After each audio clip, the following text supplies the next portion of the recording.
Hello Vijayawada, ఎలా ఉన్నారు అందరూ?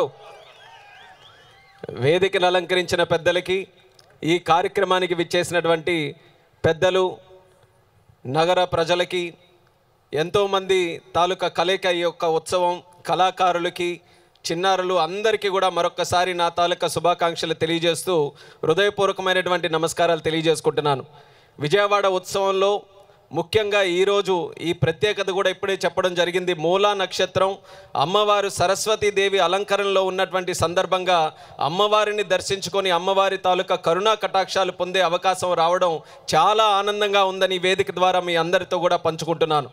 మనకి చిన్ని గారు మొట్టమొదటిగా ఈ యొక్క ఉత్సవాన్ని నా గురించి చెప్పినటువంటి సందర్భంలో మీరు కూడా ఖచ్చితంగా ఏదో ఒక రోజు రావాలి, చాలా గ్రాండ్గా ఇది ఏర్పాటు చేస్తున్నామని అంటే, నేను నా తాలూకా షెడ్యూల్ చూసుకొని ఏదో ఒక రోజు అన్నప్పుడు తెలియకుండానే 29 అని అంటే ఆయనే చెప్పారు మూలా నక్షత్రం అద్భుతమైనటువంటి రోజు అని. అది అటువంటి రోజున అమ్మవారు నాకు ఆ ప్రసాదించడం అనేది నా అదృష్టంగా కూడా ఈరోజు భావిస్తున్నాను. ఎన్నో సందర్భాల్లో విజయవాడ వచ్చాం, ఎన్నో సందర్భాల్లో అమ్మవారిని కూడా దర్శించుకున్నాం. కానీ వాటన్నిటికీ కూడా ఒక ఎత్తు అయితే ఈ నవరాత్రుల సందర్భంగా ఈరోజు ప్రత్యేకంగా దర్శనం చేసుకోవడం అనేది నిజంగా మర్చిపోలేనటువంటి అనుభూతిగా నేను భావిస్తున్నాను.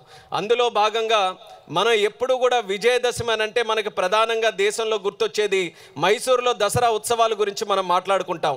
అలాగే కలకత్తాలో జరిగేటటువంటి దుర్గా పూజ గురించి మాట్లాడుకుంటాం. ఈరోజు 7 రోజులు విజయవాడలో ఈ ఉత్సవం జరిగింది.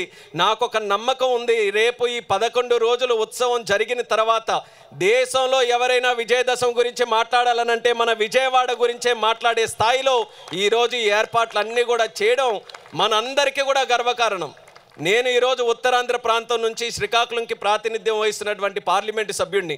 కానీ విజయవాడలో జరుగుతున్నటువంటి ఉత్సవం ఇక్కడ స్థానికంగా ఉన్నటువంటి ప్రజానికం ఎంత గర్వపడుతున్నారో నేను కూడా అదే స్థాయిలో గర్వపడుతున్నాను. దానికి ప్రత్యేక కారణం ఈరోజు ఇక్కడ ఏర్పాట్లు ఏ రకంగా చేశారో దాని గురించి, ఎంత విశేషంగా, ఎంత వైభవంగా, అంగరంగ వైభవంగా ఈరోజు ఈ కార్యక్రమం చేశారో నా భూతో నా భవిష్యత్తు అన్న విషయం కూడా మనం గుర్తుపెట్టుకోవాలి. ఇలాంటి కార్యక్రమం జరగాలనంటే 2 సంకల్పాలు, మానవ సంకల్పం ఉండాలి. అది మన ముఖ్యమంత్రి చంద్రబాబు నాయుడు గారి దగ్గర నుంచి ఆయన గురించి కూడా మీ అందరికీ ప్రత్యేకంగా చెప్పనక్కర్లేదు.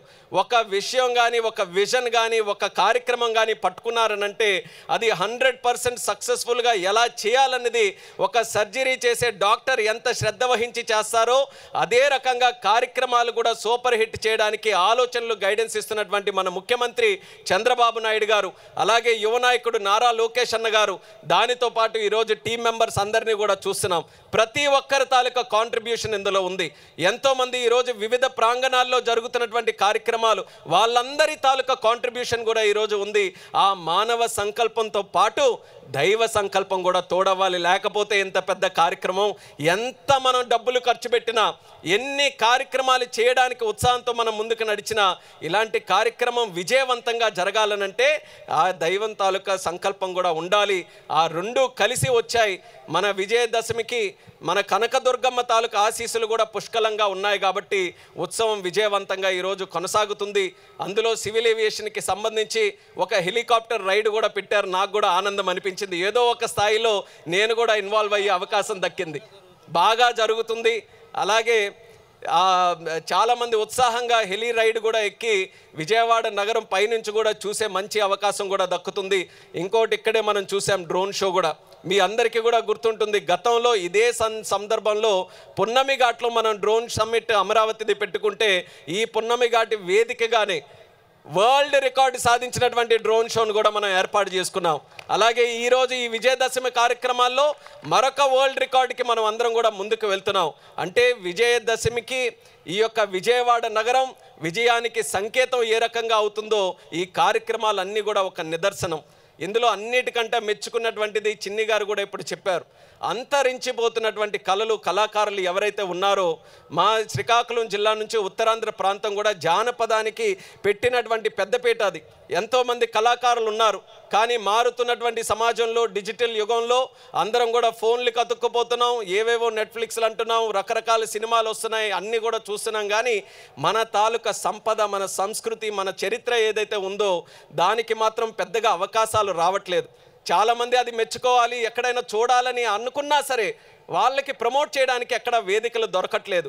అటువంటిది ఎంత పెద్ద ఉత్సవ కార్యక్రమాన్ని పెట్టి ఒక కేంద్ర బిందువుగా అలాంటి కళాకారులను ఎంచుకొని ఎక్కడెక్కడ నుంచో రాష్ట్ర నలుమూలల నుంచి, కేవలం కృష్ణా జిల్లాను విజయవాడ పరిసర ప్రాంతాల్లో ఉన్నవారని కాదు, మా శ్రీకాకుళం ఇచ్చాపురం దగ్గర నుంచి కూడా కళాకారులు తీసుకొని వచ్చారు, అనంతపూర్ కుప్పం దగ్గర నుంచి కూడా కళాకారులు తీసుకొని వచ్చారు, తిరుపతి నుంచి తీసుకొని వచ్చారు. అందరికీ కూడా ఆహ్వానం పలుకుతూ ఈ యొక్క వేదిక వాళ్ళందరికీ కూడా వాళ్ళ సంపదని మనందరికీ కూడా చూపించే గొప్ప అవకాశం రావడం, అది కూడా బహుశా ఆ దైవం ఇచ్చినటువంటి ఒక సంకేతంగా మనం భావించాలని కూడా ఈ సందర్భంగా తెలియజేసుకుంటున్నాను.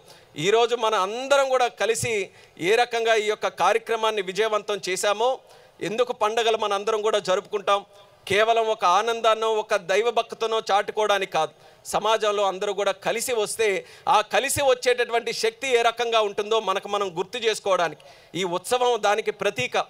మనం రేపు భవిష్యత్తులో ఆంధ్రప్రదేశ్ రాష్ట్రం, తెలుగు జాతి, మన అమరావతి నగరం, మన కృష్ణా జిల్లా, మన విజయవాడ నగరం, ఇవన్నీ కూడా మనం డెవలప్ చేసుకోవాలనంటే కేవలం చంద్రబాబు నాయుడు గారు ఒక్కరే 24 గంటలు విజన్తో పనిచేస్తే జరిగే విషయాలు కాదు.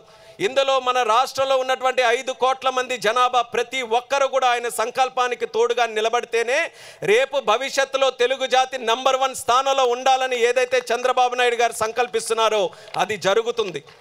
అలాంటప్పుడు మనకు కూడా అనుమానం వస్తుంది, అంత పెద్ద గోల్స్ టార్గెట్స్ పెడుతున్నారు కదా, అంత పెద్ద విజన్ పెడుతున్నారు కదా, మనం ఎప్పుడైనా సాధించగలమేదో అని మనకు అనుమానం కలిగితే ఈ ఉత్సవమే దానికి అందరికీ కూడా ఒక సొల్యూషన్. ఉత్సవం ఎంత పెద్ద కార్యక్రమం చేయగలిగా మనం అందరం కూడా. గతంలో ఒక నెల రోజుల క్రితం విజయవాడలో ఇలాంటి ఉత్సవం చేస్తున్నామనంటే కొంతమంది చాలే చెప్పారులే, మనం ఎప్పుడు కూడా చూసిందే, ఆ గుడి దగ్గర ఏదో కొన్ని లైటింగ్లు పెట్టి అమ్మవారి దగ్గర దర్శనం చేయిస్తారు, దానికి మించి ఏవి జరగదులే అని అనుకునొచ్చు.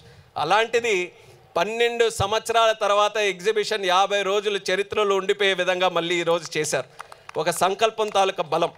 అలాగే రేపు భవిష్యత్తులో మన గోల్స్, టార్గెట్స్, మన లక్ష్యాలు ఎంత పెద్ద ఉన్నా సరే ఈ సాధించుకునేటటువంటి ఐక్యత ఏదైతే ఉందో ఇది మనందరికీ కూడా రేపు భవిష్యత్తులో ఉపయోగపడుతుంది. అభివృద్ధి 2 రకాలు ఎప్పుడు కూడా మనం గుర్తుపెట్టుకోవాలి. ఒక అభివృద్ధి భవిష్యత్తు కోసం మనం చేసేది, ఆ భవిష్యత్తు మనకి భరోసా ఇస్తుంది, భవిష్యత్తు కోసం ఆలోచించి చేసే మన తాలూకా కార్యక్రమాలు. అలాగే మనకి అభివృద్ధి ఒకటి గతంతో కూడా నేర్చుకున్నటువంటిది ఉంటుంది, గతంతోని బాధ్యతతో వస్తుంది. ఆ గతంలో నుంచి మనం నేర్చుకునే అభివృద్ధి మన కళలు, మన సంస్కృతి, మన సంపద, మన చరిత్ర, వీటన్నిటిని కూడా మర్చిపోతే మూలాలు లేనటువంటి చెట్టులాగే ఏ గాలికి ఏ తుఫానికి ఎప్పుడు పడిపోతుందో తెలియదు. అటువంటిది గొప్ప సంపద, గొప్ప సంస్కృతి మన తెలుగు వాళ్ళకి, మన ప్రాంతానికి ఉంది. ఇక్కడే పక్కన ఎగ్జిబిషన్ పెట్టారు. విజయవాడ లాంటి నగరం తాలూకా చరిత్ర కూడా ఎంత గొప్పగా శతాబ్దాలు కలిగినటువంటి చరిత్ర ఉంది. అలాంటి ఎన్ని ప్రాంతాలు మన ఆంధ్రప్రదేశ్లో ఉన్నాయి. మనకైనా తెలుసా? మనకి కొత్త సినిమాలు ఏమొస్తున్నాయి, అందులో హీరో ఎవరు, హీరోయిన్ ఎవరు, పాట ఎవరు, ఆ పాట ఎక్కడి నుంచి ఎవరు చేశారు అనేది అన్నీ కూడా లిరిక్స్తో సహా ఒక్క అక్షరం కూడా మిస్ కాకుండా ఈరోజు మనం చెప్తాం. కానీ మన ప్రాంతంలో పెద్దవాళ్ళు ఎవరు, మన ప్రాంతం నుంచి హైలైట్ అయిన వ్యక్తులు, మన స్వతంత్రం కోసం పోరాడిన వ్యక్తులు ఎవరు, మన ప్రాంతానికి ఉండే చరిత్ర ఏంటి, ఏ రాజుల పరిపాలనలో ఏ రకంగా పరిపాలించారు, ఇవన్నీ కూడా మనకు తెలియవు. ఆ అభివృద్ధి కూడా మనం అందరం కూడా నేర్చుకోవాలి. 2 కళ్ళలాగా భవిష్యత్తు తాలూకు అభివృద్ధి, గతంలో జరిగిన అభివృద్ధి రెండింటినీ కలిసికట్టుగా ముందుకు నడిపించాలి. ఆ అద్భుతమైనటువంటి కార్యక్రమం ఈరోజు విజయవాడ ఉత్సవంలో జరగడం అనేది నాకు కల్లారు విందుగా ఈరోజు ఈ కార్యక్రమం అంతా కూడా జరుగుతుంది. నేను కూడా మా రథసప్తమి ఉత్సవాలు అరసవిల్లిలో జరిగినప్పుడు కార్యక్రమం చేశాం. కానీ ఆ స్కేల్కి ఈ స్కేల్కి చూస్తే 10 ఉత్సవాలు చేస్తే ఎంత భారీగా ఉంటుందో అంత భారీగా ఈరోజు విజయవాడ ఉత్సవం చేశారు. ఒక ఎల్డర్ బ్రదర్ లాగా ఈరోజు ఈ ఉత్సవ కార్యక్రమం రాష్ట్రంలో ఉన్నటువంటి ఉత్సవ కార్యక్రమాలన్నిటికీ కూడా ఒక దిక్సూచిగా, రేపు ఎక్కడైనా ఏ జిల్లాలైనా ఏ ఆలయమైనా ఏ ఉత్సవానికైనా ఒక కార్యక్రమం జరిగితే ఖచ్చితంగా ఈ టీం మెంబర్స్ అందరినీ కూడా వచ్చి ఎలా చేశారయ్యా మా దగ్గర కూడా చేసుకోవాలి అన్న స్థాయిలో ఈ యొక్క కార్యక్రమం చేశారు. ఇది నిజంగా విజయవాడకి ఎప్పుడు కూడా గుర్తుండిపోయే విధంగా ఉండిపోతుంది. ఇక్కడతో ఆరంభమైంది. మేము కూడా మొన్ననే వచ్చి ఉపరాష్ట్రపతి గారిని ఇన్వైట్ చేయాలి అని అంటే కాస్త అనుమానంగా వెళ్ళాం. ఉపరాష్ట్రపతి గారు అని అంటే పిలవడం వరకు అపాయింట్మెంట్ వస్తుంది, పిలుస్తాం, కానీ అది వస్తారో లేదో అనేది ఆయన తాలూకా జ్యూరిస్డిక్షన్లో ఉన్నది, ఆయన డిస్క్రిప్షన్లో ఉన్నది, మనం చెప్పలేం.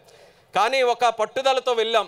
చిన్ని గారు వచ్చారు ఇన్విటేషన్తో, సతీష్ గారు అందరం కూడా కలిసి వెళ్ళిన తర్వాత అమ్మవారి గురించి మేము చెప్తుంటేనే అమ్మవారి గురించి నాకు చాలా బాగా తెలుసు. అటువంటిది అమ్మవారి తాలూకా కార్యక్రమం జరుగుతుంది, ఉత్సవాలు నవరాత్రుల సమయంలో జరుగుతుందనంటే నేను ఖచ్చితంగా వస్తానని ఆయనే ఒక ప్రత్యేకత చెప్పారు. వైస్ ప్రెసిడెంట్గా గెలిచిన తర్వాత నేను ఏ రాష్ట్రానికి కూడా వెళ్ళలేదు. నేను పెట్టుకున్న మొట్టమొదటి రాష్ట్రం ఆంధ్రప్రదేశ్ రాష్ట్రం, అది కూడా తిరుపతి నేను పెట్టుకున్నాను. కానీ అమ్మవారి తాలూకు ఆహ్వానం వచ్చిందనంటే నేను ముందుగా అమ్మవారినే దర్శనం చేసుకొని వెంకన్న స్వామిని దర్శనం చేసుకుంటానని ఉపరాష్ట్రపతి గారు కూడా స్వయంగా ముందుగా ఇక్కడికే వచ్చారనంటే ఇందాక చెప్పినటువంటి దైవ సంకల్పం. ఉపరాష్ట్రపతి దేశానికే మొట్టమొదటిసారి గెలిచిన తర్వాత ఢిల్లీ దాటి మన దేశంలో ఎక్కడైనా అడుగు పెట్టారంటే అది మన విజయవాడ ప్రాంతంలో. ఎంత గొప్ప విశేషం మన అందరికీ కూడా. ఇది మన అందరం కూడా ఆ కాన్ఫిడెన్స్తో ముందుకు వెళ్ళాలి. మన రాష్ట్రం చాలా పవర్ఫుల్ రాష్ట్రం. కొంతమంది దీన్ని కిందకి దించాలని, లేకపోతే మనలోనే మనం అనుమానాలు క్రియేట్ చేయాలని, మనం ఏమీ సాధించలేమని 10 మంది 10 రకాలుగా చెప్పొచ్చు. కానీ ఆ కోటలని, ఆ ద్వారాలని తెంచుకుంటూ ముందుకు దాటాల్సినటువంటి బాధ్యత ప్రతి ఒక్క తెలుగువాడిలో ఉంది. అందుకనే ప్రత్యేకంగా మరొకసారి మీ అందరికీ కూడా ఈ ఉత్సవం ద్వారా ఈ ఉత్సాహం ఏదైతే కనబడుతుందో మరొకసారి మీ అందరికీ కూడా శుభాకాంక్షలు తెలియజేసుకుంటున్నాను. ఈరోజు కనకదుర్గమ్మ అమ్మవారు బంగారంలాగా ఎలిగా మెరిసిపోతుంటారో విజయవాడ నగరం కూడా అలా మెరిసిపోతుంది. ఏ కార్నర్కి వెళ్ళినా సరే ఉత్సవం తాలూకా ఉత్సాహం ప్రతి దగ్గర కూడా కనిపిస్తుంది. అంత చక్కగా ఏర్పాటు చేసినటువంటి టీం మెంబర్స్ అందరికీ కూడా నేను జస్ట్ చిన్ని గారి పేరు తీసుకుంటాను, కానీ ఆయనతో పాటు అందరూ టీం మెంబర్స్ కూడా ప్రతి ఒక్కరికి నా తాలూకా అభినందనలు తెలియజేసుకుంటున్నాను. నవరాత్రులు అలాగే ముందుగానే దసరా శుభాకాంక్షలు, దీపావళి శుభాకాంక్షలు కూడా ప్రతి ఒక్కరికి సందర్భంగా తెలియజేసుకుంటూ నన్ను ప్రత్యేకంగా ఆహ్వానించి ఈరోజు చీఫ్ గెస్ట్గా పెట్టినందుకు కూడా ఉత్సవ కమిటీ మెంబర్స్ అందరికీ నా ధన్యవాదాలు తెలియజేస్తూ సెలవు తీసుకుంటున్నాను.